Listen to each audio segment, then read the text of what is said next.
On this episode of the Splendid Sports podcast, MySlabs.com CEO Ken Rodgers joins me to discuss what's next for MySlabs, what are the most common requests from MySlabs users, is sports card collecting here to stay for good this time, and a lot more.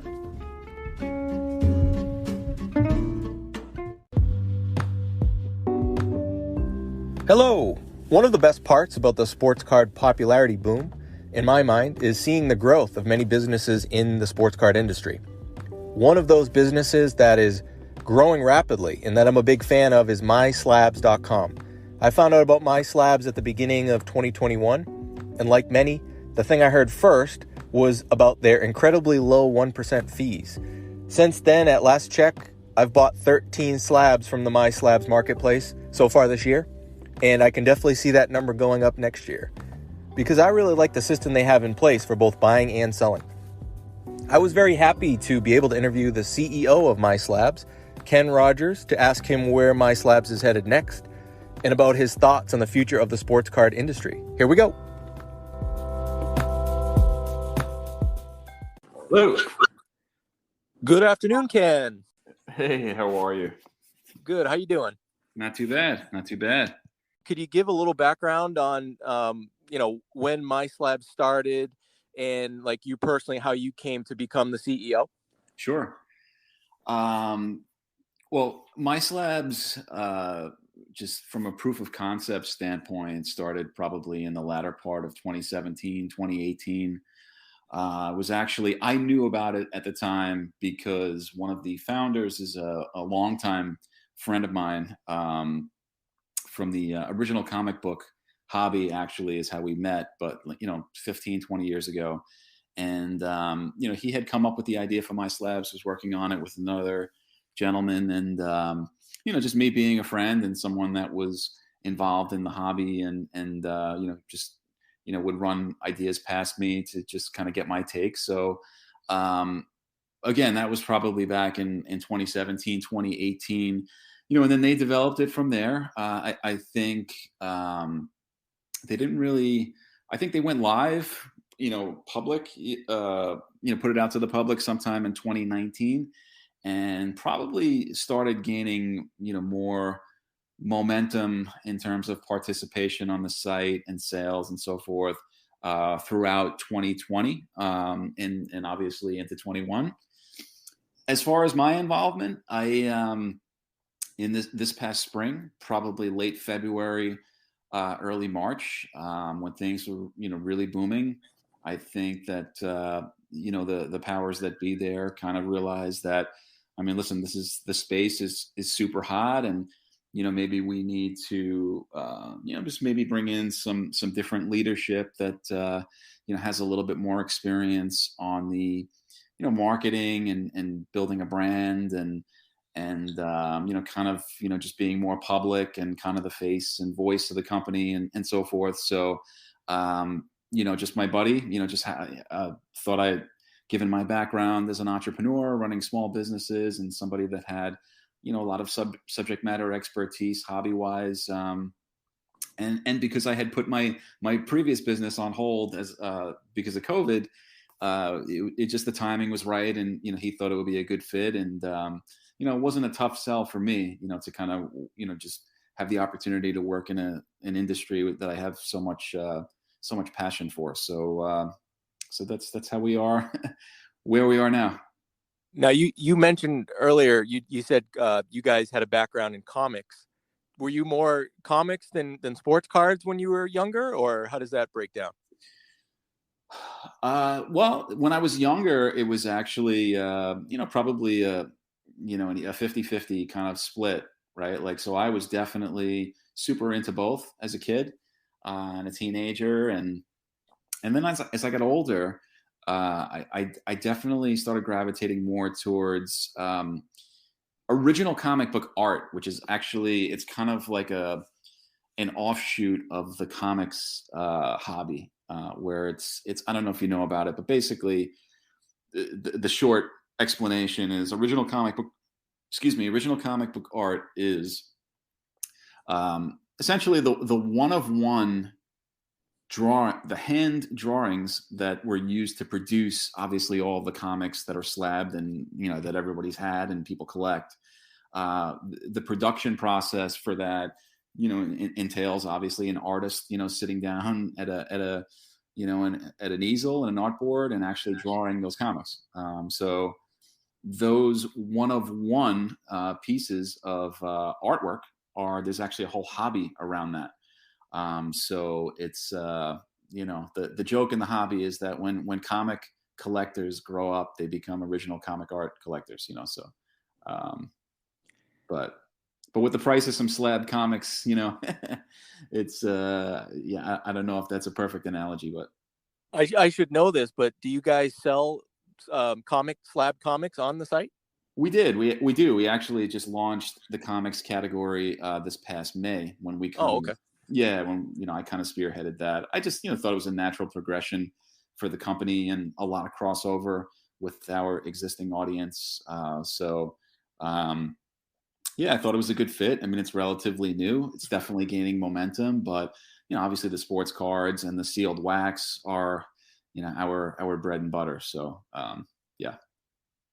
And just like since the beginning of the year when I discovered MySlabs, I've noticed personally that there's been a bunch of new, I think you had at least one website redesign. There's a bunch of new features that are in place that weren't earlier in the year.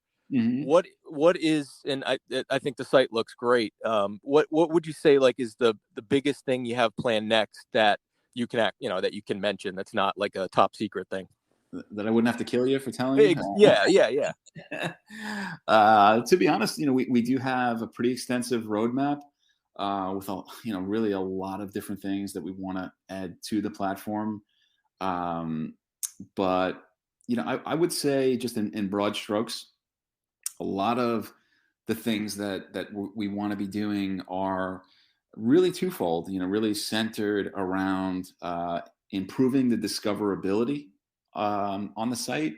So, when I say that, basically, like if you land on MySlabs now and you know exactly what it is that you're looking for, and you browse around and search for it, filter, sort, whatever it is that you want to do, you can certainly find it, and it's pretty user friendly and intuitive.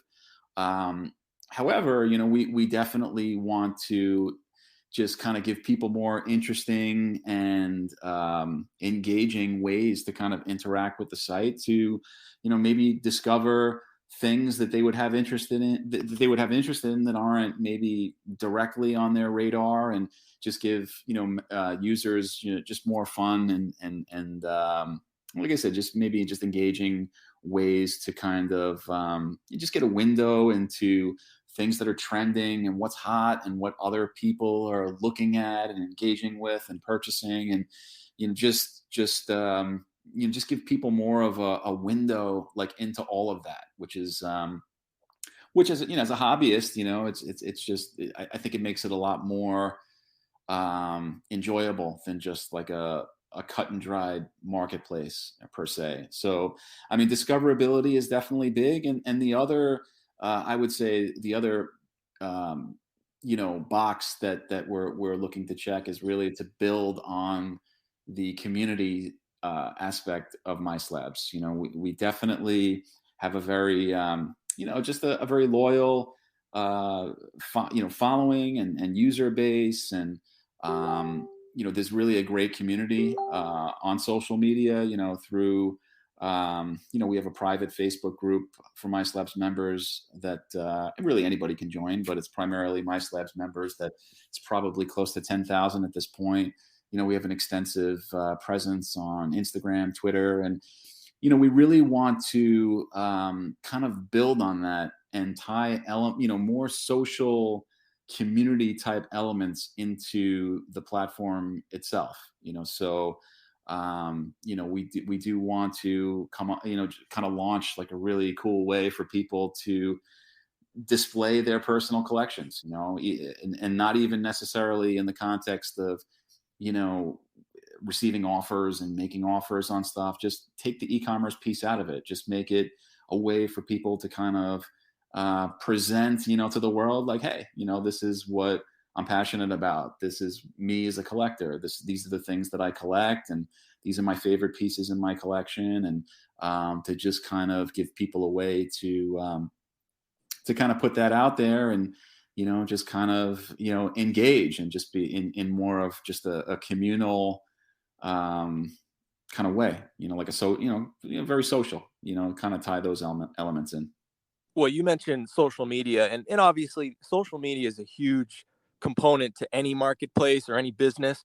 But I really think that social media for MySlabs could be even more beneficial and more important, because we haven't even mentioned this yet, but obviously the big thing that people know most about MySlabs, I think, is that you have 1% buyer and seller fees, which is absurdly low in a good way. I mean, that's a great thing. It's such a huge difference from the competitors. It's not even really close. Let's say I have a good social media following, and I want to go out on Instagram or Twitter or whatever, and try to like get some eyeballs on that card that I'm trying to sell. And instead of like maybe even selling it directly on Twitter or Instagram like some people try to do, I think it makes a lot of sense to then bring that transaction over to like a MySlabs, where it's 1%, right? And then you have all the protections in place that maybe you could go a little into that, as far as like the protections that the buyer and seller get through a MySlabs, where they wouldn't get that necessarily maybe using another platform, or just doing it like without MySlabs.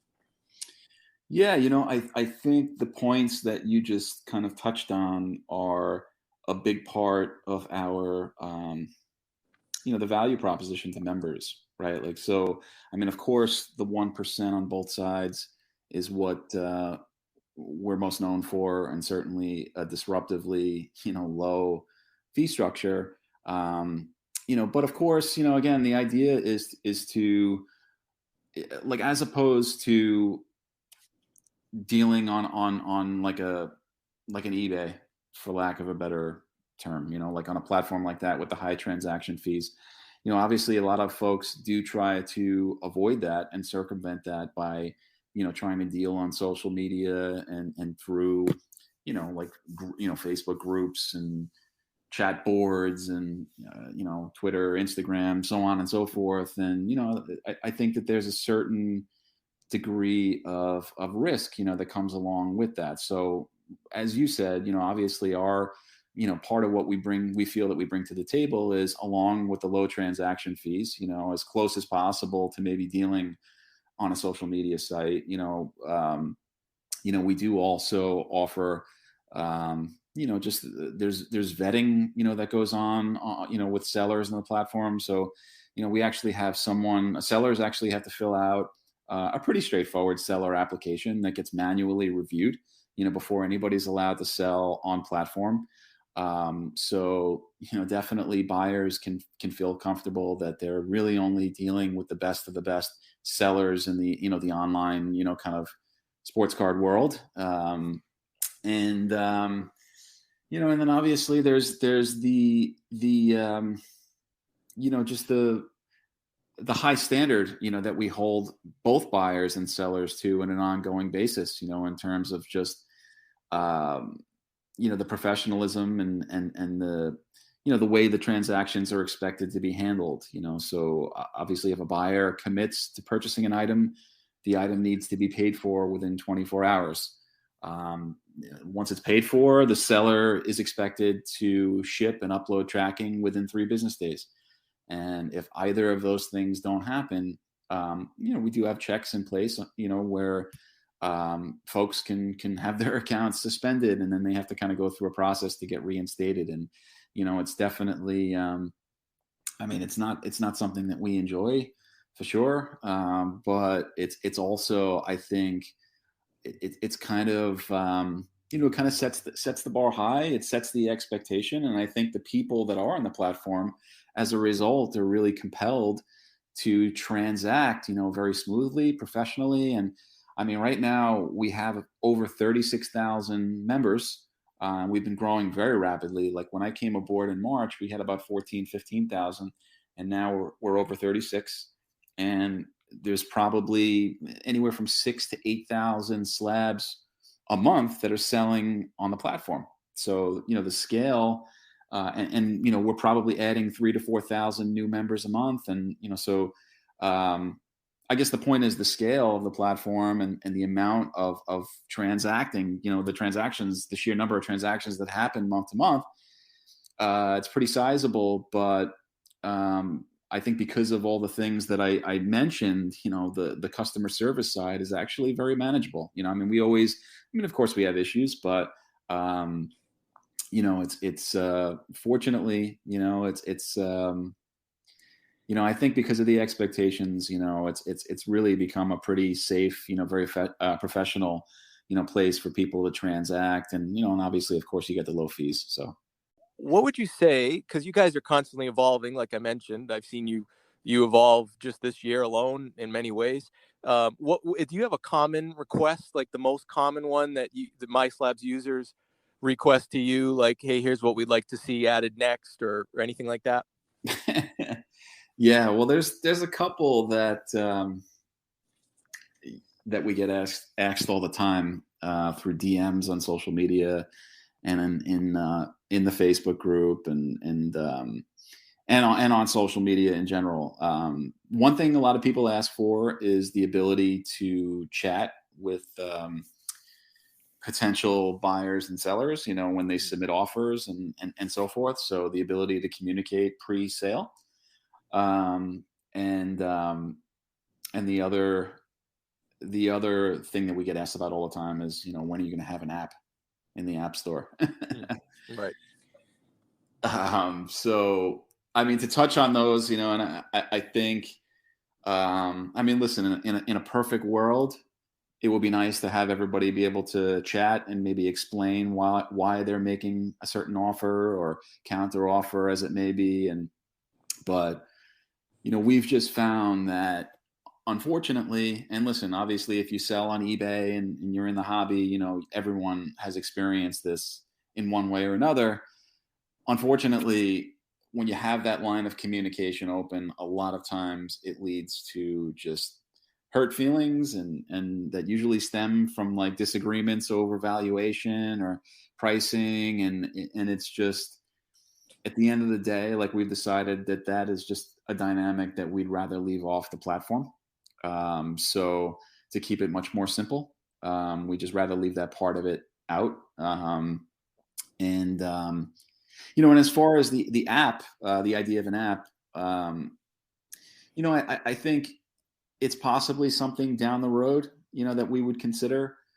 But as it stands now, our platform, it's a web-based platform, but there's also a mobile optimized, version of the platform that, if people are on this, on MySlabs on their mobile device, on their phone, that's kind of what they're seeing. And to be honest, once you're there, from the user experience perspective, it's looks and feels and very much like an app.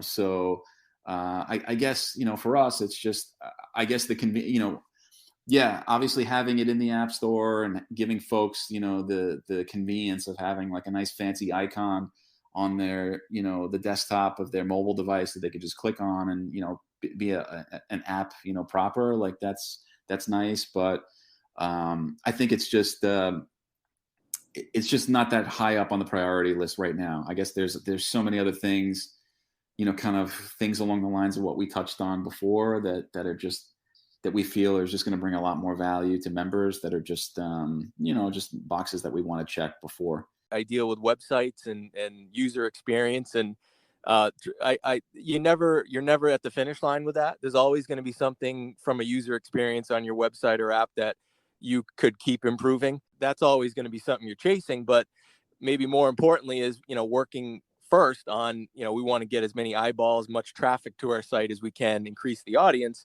And it's not like you're at a point where people can't get the job done on what they need to do. I mean, I'm on my phone on MySlabs all the time, and Right. Like you said, it's a mobile friendly website. You're able to navigate, and I don't see any issues that would, have people leave the site instead of, continuing on and doing what they want to do there. So I've heard that request. I've heard also the messaging thing, but then I've heard both sides of that. I've heard, yeah, it would be nice like you can do on eBay where you can message, but then I've also heard people, and I think I side with this, that there's a simplicity to not having that message feature that is kind of nice, and it avoids a lot of the issues that you see people post their problems from eBay all the time on social media, and most of it is like the messaging fights they get in back and forth. It's true. Unfortunately, it happens, and like I said, I think because we do, we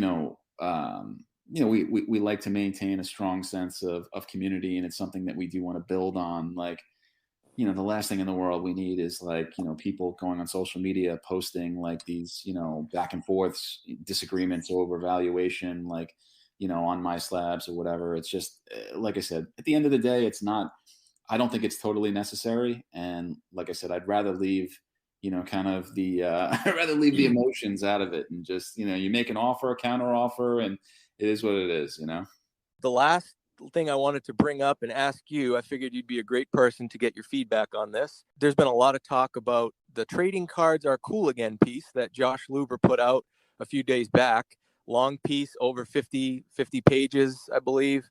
But specifically, I thought it was a great piece. He obviously took a lot of time to put that together, and he's going to be essentially running the sports card industry in the future with Fanatics. But I found the end of his piece, the part I wanted to ask you about, he kind of summed up his whole piece on, in short, both sports cards and card businesses will become more valuable. And just like we thought decades ago, card collecting is here to stay, not just to stay, but prosper, this time for good. So I wanted to get your opinion. First, do you agree with that as a general statement? First of all, I just want to say that I did. That's a big question, by the way. I know. Yeah, no, it's a heavy question. No. I just want to say that I did. Obviously, Josh's piece got forwarded to me. I think the day that he posted it, and a lot of guys that I speak to were like, yeah, it's kind of long, so I don't know if I'm gonna get through it. But speaking personally, I actually read it completely. On the first sitting, like it was almost like I couldn't put it down, type reading for me, just kind of being, where I am in the space. And obviously a lot of the things he was addressing and talking about are things that we talk about internally, that I think about personally, like it just some of the macro forces, in the hobby, like just in things that have gone on over the last year, and just obviously historically as well. So I thought it was really well done. I thought it was really thoughtful, and I enjoyed it.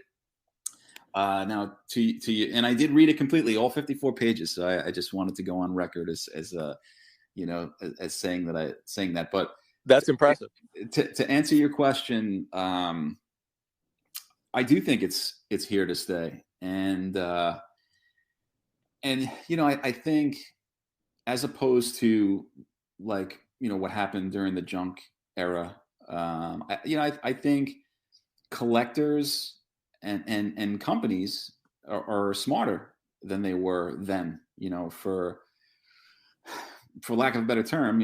I think that number one, I think people learn lessons, from the past, and, we live in a very social media driven world, and we live in the information age, so I think a lot of people now, as opposed to then, people are on social media, watching YouTube videos, with all these influencers that are, obviously talking about the hobby, talking about analytics, in the hobby, and just just discussing all of these things, and podcasts, and so on and so forth. Like I think there's a discourse about, kind of like the potential, pitfalls, and, some of the things that, can happen, in markets, but maybe when there's like oversupply and things like that. But I just think that I think the hobby, generally speaking, is smarter, so I do think that, and then obviously companies with production, right? Like just with kind of the manufactured kind of scarcity and different things like that didn't exist like in the junk era, that I think will, preserve the value of certain things. And, of course, there's going to be ebbs and flows. And, um, but I do think that, it is here to stay. And I don't think we're going to experience, kind of like what happened during the junk era. I think we're in a very different place, so that's just my personal opinion. I think your point of social media, it's so important now. I mean, I listen to a lot of sports card content, YouTube channels, other podcasts, and whenever you hear somebody talk, generally they say, when they give their like background, they say, all right, I collected when I was a kid during the 80s and the 90s, and then when I went to high school and college, I took a break, and then now I found myself back into it. And that's like the same story for like, I don't know, it seems like 90% of the people that I hear in sports card media. And I think a big part of that was when people left the hobby, when it lost popularity. I think it was because a lot of it was there was no internet, there was no social media.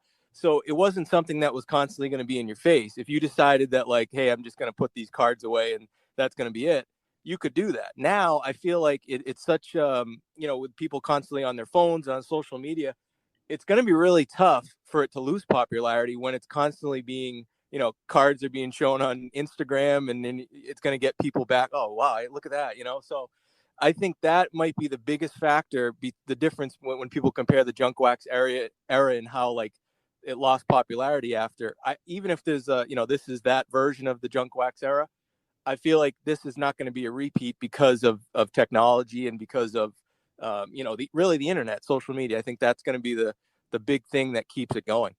Yeah, I mean, listen, I agree with that, and people are definitely engaged in a way that they are and are able to be engaged in ways that they weren't previously. So I think that's definitely noteworthy. And just obviously the whole grading paradigm, right? Mm-hmm. Like with just obviously limited populations of certain things and preserving certain things a certain way.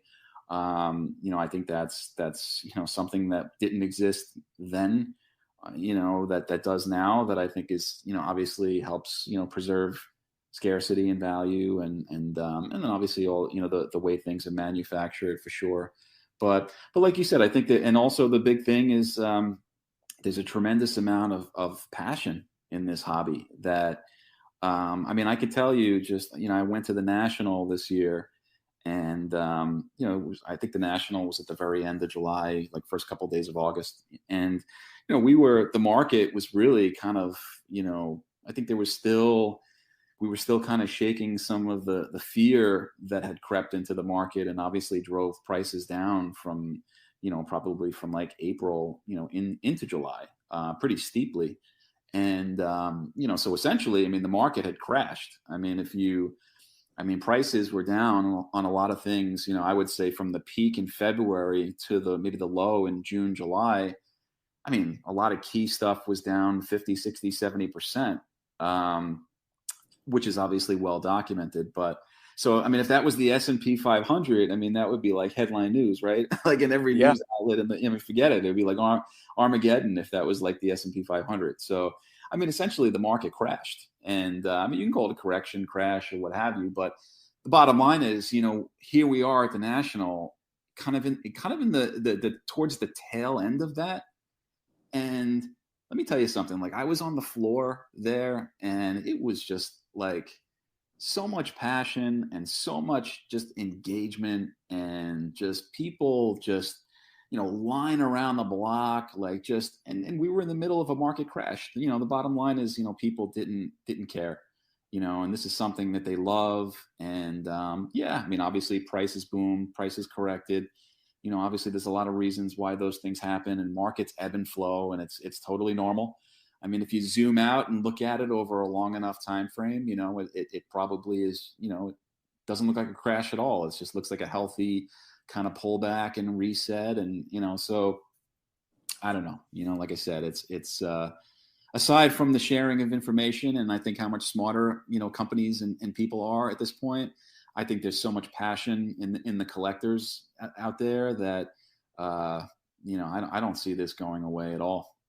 I don't plan on going away. I plan, if it's just me, that it won't be as fun, but I think I'm in it for the long haul. So at least there's that. Absolutely. All right, Ken. Well, I appreciate the time, and I hope we can talk again in the future, and maybe we'll take another look at things and see where we're at, and hopefully we're right that it's even growing, not going the other way. Absolutely. And listen, I appreciate you being a MySlabs member and for the support, and certainly appreciate you having us on. So Sounds good. Thank you, Ken. Yeah. All right. Take care. Bye-bye. All right, you too. All right, a couple more of my thoughts from that talk with Ken. I mentioned this on a previous episode that because of the increased competition in the sports card marketplace arena, I think the days of paying 10%, 12%, or more to sell your sports cards are soon coming to an end. As MySlabs continues to grow at a rapid pace, offering those 1% fees, I think it's going to force the big boys in the industry like eBay, PWCC, auction houses like Golden and Heritage to lower their fees. You heard the numbers that Ken mentioned during that interview. MySlabs is adding members and seeing transactions increase at a real high rate. And as a member user myself, I don't see any reason why that growth would stop. When you factor in the high likelihood of new marketplaces like Fanatics entering the arena, along with the growth of card shows, people are going to have many options to buy and sell sports cards, which to me means the seller and the buyer will see the benefit of lower fees in the near future. And that's a great thing to me. Lastly, when I hear someone like Ken, who knows and studies the sports card world like he does, share his confidence and agreement with Josh Luber that the sports card industry is here to stay and prosper, this time for good, that really makes me feel even better about the investments that I've personally made into sports cards and plan on continuing to in the future. Thanks again to Ken Rodgers for joining me, and go get yourself in the action on MySlabs.com. Thanks again for listening.